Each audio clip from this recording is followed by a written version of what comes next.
UP में आखिरकार अखिलेश का प्लान कामयाब हुआ। अखिलेश और राहुल में गठबंधन हो गया। समाजवादी पार्टी 62 सीटों पर और कांग्रेस 17 सीटों पर लड़ेगी। इस गठबंधन को कितनी सीट की जीत मिलेगी, इसका इशारा आज योगी आदित्यनाथ ने दे दिया। योगी ने आज बताया कि वो धार्मिक क्यों हैं, वो किसके लिए साधना करते हैं, जाति पर बटन दबाने से क्या होता है, राष्ट्र के नाम पर बटन दबाने से क्या होता है। योगी ने जो समझाया वो यूपी का नया चुनावी समीकरण बनता दिख रहा है। अंत भला तो सब भला। मैं धार्मिक इसलिए हूं क्योंकि मुझे देश के लिए कार्य करना है। सर, गठबंधन होगा या नहीं? सीट शेयरिंग को लेकर होगा। विवाद छिड़ा हुआ है। कोई विवाद नहीं है। जाति, पंथ, भेष, भूषा, खान पान, इन सब से ऊपर उठ करके हम सब अपने देश के बारे में सोचें। आपके सामने सब चीजें साफ हो जाएंगी बहुत जल्दी। मेरी साधना इसलिए वो देश के हित में लगे। जिस वक्त अखिलेश यादव कांग्रेस के साथ गठबंधन पर मुस्कुरा रहे थे, जिस वक्त अंत भला तो सब भला वाली कहावत सुना रहे थे, जाति प्लस मुस्लिम कॉम्बिनेशन पर मुहर लगा रहे थे, उस वक्त योगी आदित्यनाथ धर्म का असली अर्थ समझा रहे थे। मैं धार्मिक इसलिए हूं क्योंकि मुझे देश के लिए कार्य करना है, क्योंकि देश हमारे लिए पहले है और इस देश से हम सब कार्य करेंगे। मेरी साधना इसलिए वो देश के हित में लगे, मेरा वैभव इसलिए वो देश के हित में लगे। जिस दिन हर भारतवासी इस प्रकार के भाव के साथ कार्य करना प्रारंभ कर देगा, याद रखना, भारत को दुनिया की सबसे बड़ी ताकत के रूप में स्थापित होने से कोई रोक नहीं सकता है, कोई रोक नहीं सकता है। योगी आदित्यनाथ सीतापुर में थे, वही सीतापुर जहां से चुनाव लड़ने के लिए समाजवादी पार्टी और कांग्रेस में घमासान मचा था। सीतापुर लोकसभा सीट 14 और 19 दोनों में बीजेपी के पास रही। दोनों चुनाव में कांग्रेस ने मुस्लिम उम्मीदवार उतारे। कांग्रेस का वोट 2014 चुनाव में 29,104 था। 2019 में कैसर जहां उतरी, वोट 96,000 पार पहुंचा। इस बार समाजवादी पार्टी और कांग्रेस का गठबंधन है। इसके पीछे यहां का जातीय समीकरण और मुस्लिम वोट बैंक है। सीतापुर में करीब 20% मुसलमान हैं। सबसे ज्यादा एससी वोट 27.4% है, ओबीसी 25% है, सवर्ण 23%, जबकि टोटल हिंदू वोट 79.6% है। हर पार्टी का अपना अपना देखने का नजरिया है। किसी को धर्म दिखता है, किसी को जाति, तो किसी को सबसे पहले देश दिखता है। सीतापुर से योगी ने समझाया, जाति पर वोट दोगे तो क्या होता है, देश के लिए वोट दोगे तो क्या होता है, जाति और राष्ट्र में किसका चुनाव करना चाहिए। जब अच्छा कार्य होता है तो समाज का हर तबका उससे लाभान्वित होता है। यज्ञ भी होता है तो यज्ञ में हर तबका लाभान्वित होता है। एक राजमिस्त्री से लेकर के, एक श्रमिक से लेकर के एक यज्ञाचार्य तक, हर एक को पुण्य प्राप्त होता है और उस पुण्य के साथ हम सब भी सहभागी बन सकें। इसलिए राष्ट्र निर्माण की जो प्रवर्तमान अभियान है, प्रधानमंत्री मोदी जी के नेतृत्व में जो कार्यक्रम देश के अंदर चल रहे हैं, उसका उद्देश्य एक ही है, हम सब के लिए जाति, पंथ, भेष, भूषा, खान पान, इन सब से ऊपर उठ करके हम सब अपने देश के बारे में सोचें। सीतापुर से जो योगी ने बोला, उसका इम्पैक्ट पश्चिम यूपी पर पड़ेगा। पूर्वांचल के समीकरण बदलेंगे, अवध की राजनीति बदलेगी, बुंदेलखंड की जनता समझेगी, पूरे यूपी में इसकी ही बात होगी। योगी ने यूपी की 80 सीटों की लाइन लेंथ तय कर दी है। अखिलेश की पूरी राजनीति जाति और मुस्लिम नीति पर टिकी है। यूपी में राहुल भी जाति पर अटके हैं। जितना जाति में वोट टूटेगा, उतना अखिलेश और राहुल को फायदा होगा।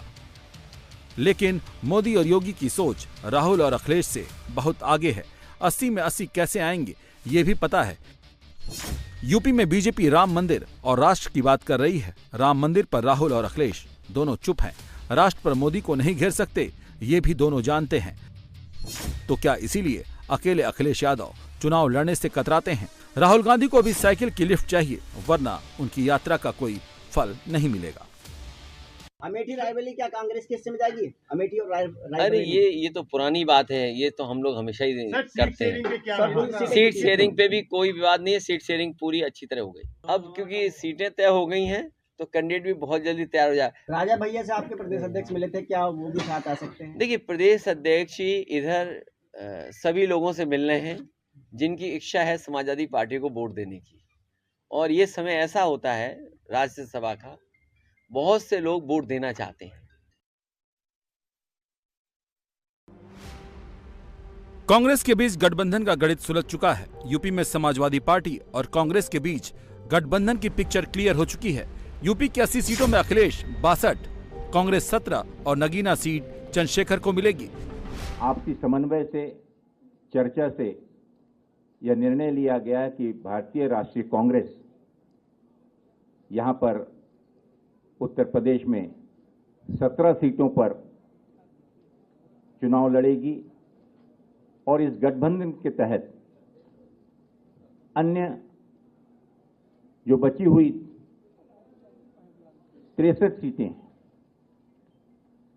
इन पर इंडिया गठबंधन के जो भी उम्मीदवार समाजवादी पार्टी के, अन्य दलों के भी जो कि इसमें समावित होकर इस गठबंधन में शामिल होंगे, उनका हम सब में डटकर मुकाबला करेंगे और भारतीय जनता पार्टी को शिकस्त देंगे। इस समझौते में कई सस्पेंस हैं, कई ट्विस्ट हैं। जब अखिलेश ने सीटों को लेकर कांग्रेस से बातचीत बंद कर दी तो कांग्रेस पार्टी टेंशन में आ गई।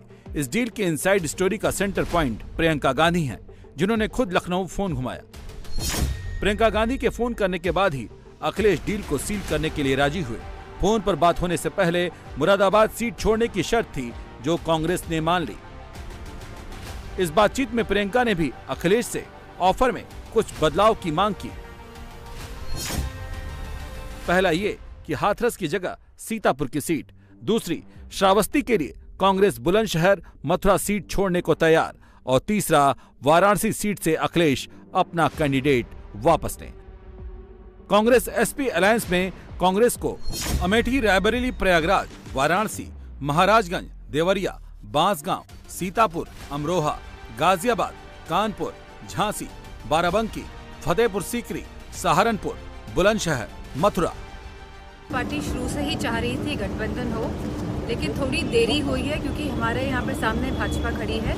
लेकिन इस बात की मैं सभी समाजवादी पार्टी के लोगों को और कांग्रेस के लोगों को बधाई देना चाहती हूँ कि गठबंधन आखिरकार अपने डेस्टिनेशन पे पहुँच गया है, और आप देखेंगे कि इसके परिणाम बहुत ही अच्छे होंगे और सब लोगों का समर्थन मिलेगा। क्योंकि आज जो है हमारे जो 4 स्तंभ जो आप भाजपा कह रहे हैं कि हमारे युवा हैं, हमारी नारी हैं, हमारी किसान हैं और हमारे जवान हैं, तो इन 4 स्तंभ पूरी तरह से आक्रोशित भी हैं, दुखी भी हैं, निराशा में भी हैं। और मुझे पूरा भरोसा है कि आने वाले चुनाव में लोग आपको भाजपा के साथ तो दिखाई देंगे, लेकिन वोट वो गठबंधन को ही करने जा रहे हैं।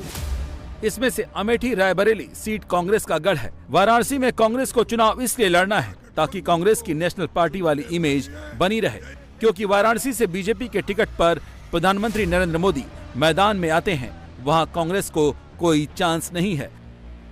महाराजगंज सीट कांग्रेस ने 2009 में जीती थी। 2019 में महाराजगंज सीट से कांग्रेस प्रवक्ता सुप्रिया श्रीनेत्र ने चुनाव लड़ा था। 2019 में सीट पर बीजेपी उम्मीदवार पंकज चौधरी को 7,26,349 वोट मिले थे। दूसरे नंबर पर एसपी के अखिलेश सिंह थे। अखिलेश को 3,85,925 वोट मिले थे। सुप्रिया श्रीनेत्र को सिर्फ 72,516 वोट मिले। जीत का अंतर 3,40,424 वोट का था। 1990 से इस सीट पर 8 बार लोकसभा चुनाव हुए हैं। इसमें 6 बार बीजेपी ने जीत दर्ज की है। एक बार ये सीट कांग्रेस और एक बार समाजवादी पार्टी के खाते में गई है।